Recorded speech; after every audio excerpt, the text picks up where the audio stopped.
গত বছর গেলাম সোনারগাঁও নারায়ণগঞ্জ মাহফিল। আমার আগের বক্তা আহলে হাদিস, আমি হলাম সুন্নি। লাগছে তো গন্ডগোল। এখন কমিটিরে বলি, আহলে হাদিস বক্তা যদি আমার আগে ওয়াজ করে, আমার কেন দাওয়াত দিলেন? আমি কি টাকার পূজারি? আমি ঘরে বসে কম্পিউটার টিপলো, আলহামদুলিল্লাহ ডেইলি 10-12-20 হাজার টাকা ইনকাম করার সুযোগ আছে। 70-80-20টা বই লিখতে পারবো। আমার এর সাথে দাওয়াত দিয়া লাগাই দিচ্ছেন গন্ডগোল। হুজুর, সমস্যা হলো আমার এলাকার শিল্পপতি সবচেয়ে কোটিপতি, সে হয়ে গেছে ওই কোম্পানিতে। সে বলে মাহফিলে 50,000 টাকা অনুদান দিব, তবে অনুদান কিন্তু দিব না। আমার পক্ষের একটা হুজুর আছে, নাম বলে না, পোস্টার যখন ছাপাইতে গেছে তখন শুধু নামটা বলছে। আমরা তো মুসিবতে পড়ে গেছি। এরকম অনেক জায়গায় আছে না নাই? আছে। আমার বাবারা ভাইরা, আজকে প্রতিষ্ঠিত সুন্নাত টুপি, আজকে টুপিকে বলা হচ্ছে বেদাত। বলেন, বলা হচ্ছে বেদাত। আর আপনি কোথায় আছেন? মসজিদের ওয়ালে আল্লাহর পাশে নবীর নাম লেখা হচ্ছে, বলা হচ্ছে বেদাত। বলেন, বলতেছি কিনা? দেখেন না, এই বেচারা বই লিখেছে, বইয়ের ভিতরে হেডিং দিয়েছে, 63 পৃষ্ঠার ভিতরে হেডিং শিরোনাম, মসজিদের দেওয়ালে আমরা নবীর নাম লিখি। বলেন, লিখি কি লিখি না? আপনাকে রাগ করছেন আমার উপরে? আর 40-50 মিনিট কি আমাকে একটু সময় দিতে পারবেন ইনশাআল্লাহ? আরেকটা জোরে আওয়াজ হবে ইনশাআল্লাহ। দেখেন, মসজিদের দেওয়ালে পাশাপাশি আল্লাহ মোহাম্মদ লেখা। আচ্ছা, আপনারা বলেন, মসজিদের ওয়ালে যে মোহাম্মদ লিখি, এটা কি আপনাদের ওয়ার্ড কমিশনার মোহাম্মদ, না আমার নবীর নাম? বলেন না, কার নাম লিখতেছে? মোহাম্মদ। আমি যদি মিথ্যা কথা বলি, আমার পাশে ভাই আছে, লেখছে মোহাম্মদ, তারপর আবার লেখে পৃথিবীর যে কোনো স্থানে পাশাপাশি আল্লাহ মোহাম্মদ লেখা হারাম, আবারও লেখে মোহাম্মদ। একজন মুসলমান হিসেবে নবীর নাম উচ্চারণ করতে গেলে আগে সম্মানবোধক শব্দ ব্যবহার করবে, শেষে সাল্লাল্লাহু আলাইহি ওয়াসাল্লাম বলবে। এটাই মুসলমানের আদর্শ। কথা বলেন, ঠিক কি নেই? এতদিন নামাজ পড়তো নবীর নিচে হাত বেঁধে, এখন প্রথম 5 জন দাঁড়াইছে প্রথম কাতারে, মোটামুটি 60 জনে প্রথম কাতার শেষ। এদের আবার জায়গা লাগে 2 গুণ। কথা বলেন না কেন, ঠিক কিনা? মুসল্লিরা দাঁড়াতো 20 জনে এক কাতার, এখন 9 জনই শেষ প্রথম কাতার। রাগ করতেছেন আমার কথা? এই যে তারা দাঁড়ালো,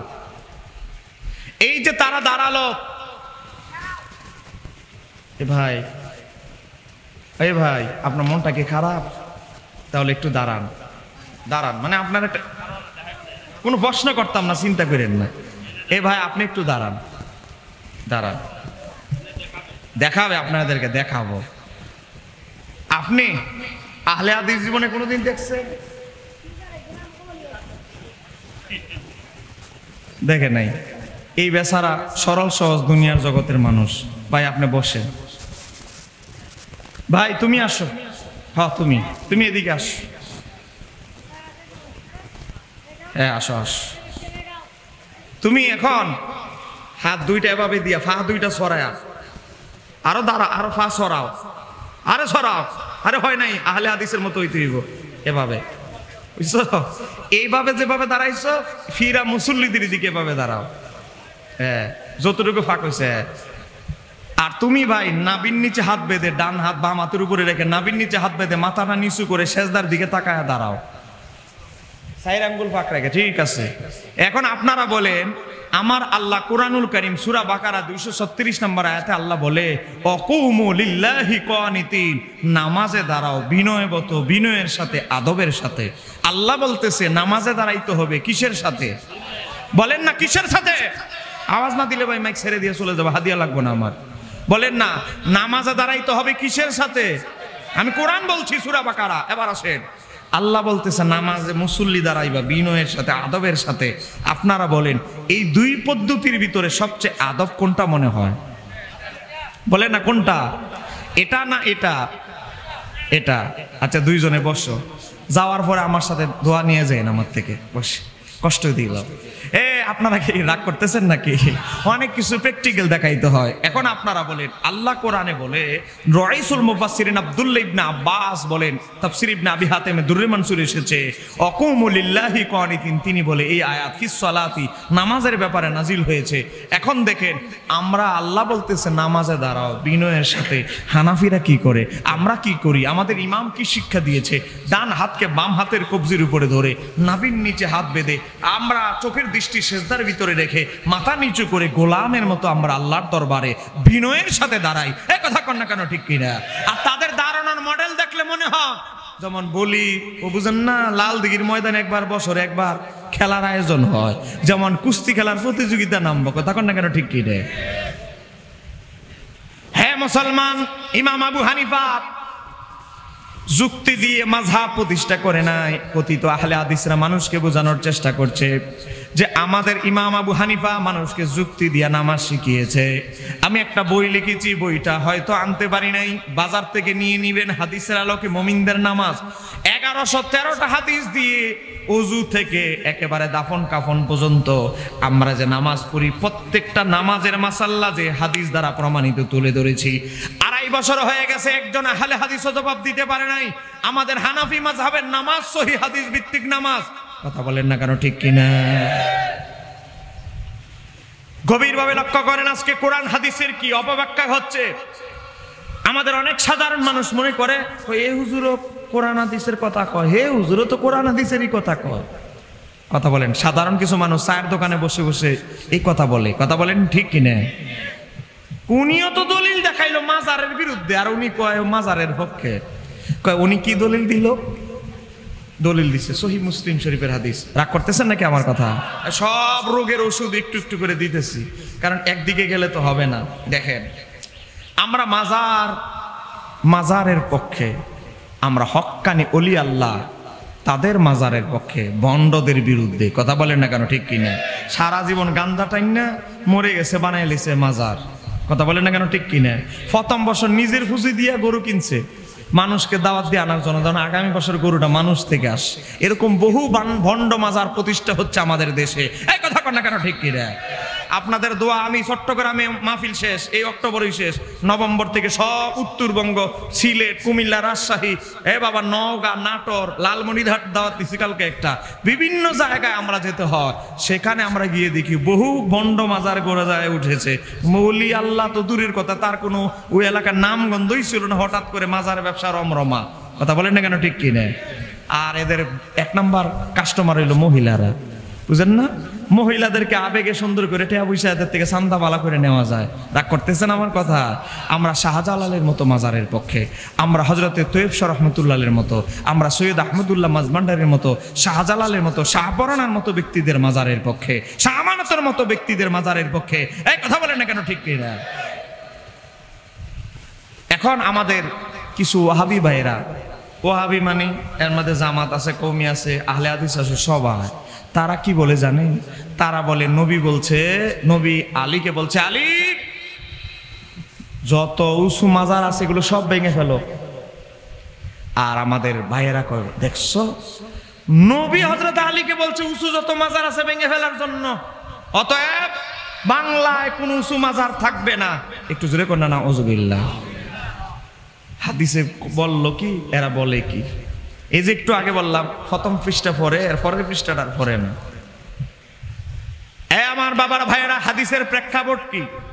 কখন আমার নবী আলী কি রাদিয়াল্লাহু তাআলাকে বলেছেন, এই কথা মানুষের কাছে গোপন রাখার কারণে সাধারণ মানুষ হাদিসের প্রেক্ষাপট বুঝছে না। নবী যখন মক্কা থেকে মদিনায় গেলেন, এটাকে বলা হয় হিজরত। বলেন এর নাম কি? বাবা আর 20টা মিনিট বসেন না, বলেন আমার নবী মক্কা থেকে যে মদিনায় গেলেন, এটার নাম কি?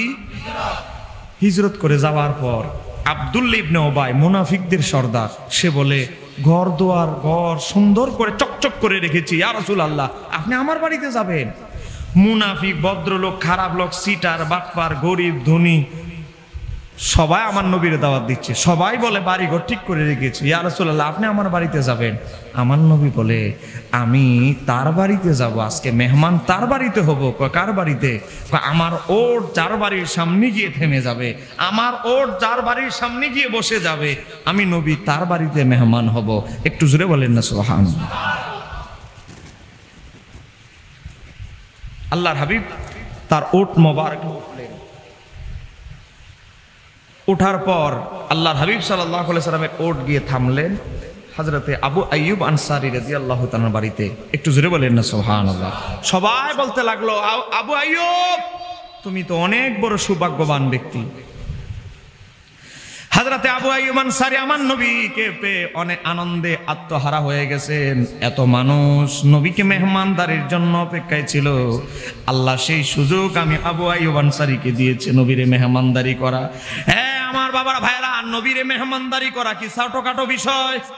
তা আবার প্রথম মেহমানদারি মদিনায়। মেহমানদারি শেষ হলো, আল্লাহর হাবিব বিশ্রাম নিয়ে বিশ্রাম থেকে যখন উঠলেন, হযরত আবু আইয়ুব আনসারী একটা চিঠি বের করলেন। বলেন কি বের করলেন? চিঠি, প্রাচীন 200-250 বছর আগের লেখা একটা চিঠি বের করলেন, অনেক যত্ন করে রাখা, কাপড় দিয়ে কয়েক থাক কাপড় দিয়ে এটা পেঁচায় রাখছে। চিঠিটা বের করলেন, বললেন ইয়া রাসূলুল্লাহ, আমার দাদার বাবা, আপনাদের চট্টগ্রামের ভাষায় দাদার বাবারে কি বলে? বড় বাপ না? ইয়া রাসূলুল্লাহ, আমার বড় আব্বা, দাদার বাবা, আমার পূর্ববর্তী বংশধর, তিনি ছিলেন একজন খ্রিস্টান, একজন রোমান সম্রাট বাদশাহ। তিনি মদিনা শরীফ, ইয়াসরিব নাম ছিল মদিনার, ইয়াসরিব দিয়ে যাচ্ছে, তার সঙ্গে ছিল একজন ইহুদি আলেম। একজন ইহুদি আলেম বললেন, ও সম্রাট, আপনি কি জানেন এটা কোন শহর? এটা কোন শহর? এটার নাম ইয়াসরিব। তো কি হয়েছে? এটাই হচ্ছে সেই শহর, আখিরি নবী যার কথা তাওরাতে ইনজিলে এসেছে, আখিরি নবী তার জন্মভূমি থেকে যেই শহরে হিজরত করবেন এটাই হলো সেই শহর। আর হিজরত করার পর তাকে এখানেই সমাহিত করা হবে, এখানেই তার রওজা হবে। একটু জোরে বলা যাবে কি সুবহানাল্লাহ? রোমান সম্রাট দেওয়ানা হয়ে গেল। আমি তো উনার অনেক প্রশংসা তাওরাত কিতাবে পড়েছি। বলেন তাওরাত কিতাবে আমার নবীর আলোচনা ছিল কি ছিল না? তাফসীরে তাবারিতে এসেছে, কাবে আহবার তাকে জিজ্ঞাসা করলেন, রাইসুল মুফাসসিরিন আব্দুল্লাহ ইবনে আব্বাস, হযরতে আব্দুল্লাহ ইবনে আব্বাস কাবে আহবারকে বললেন, আপনি তো তাওরাত কিতাবের হাফেজ, আপনি তো রিয়েল তাওরাত কিতাব আপনার সিনার ভিতরে মুখস্থ, আপনি বলেন তো তাওরাত কিতাবে নবীর আলোচনা, নবীর জিকির কয় জায়গায় ছিল? ইহুদি ধর্মের সবচেয়ে বড় আলেম ছিল হযরতে কাবে আহবার। কাবুল আহবার বলে, আমি নিজে গণনা করেছি, তাওরাতের কিতাবের ভিতরে আল্লাহর হাবিবের নাম ছিল 200 জায়গায়, আর মূসা নবীর উপরে তাওরাত নাজিল হয়েছিল, ওনার নাম উল্লেখ হলো মাত্র 40 জায়গায়। চিৎকার দিয়ে বলা যাবে কি সুবহানাল্লাহ?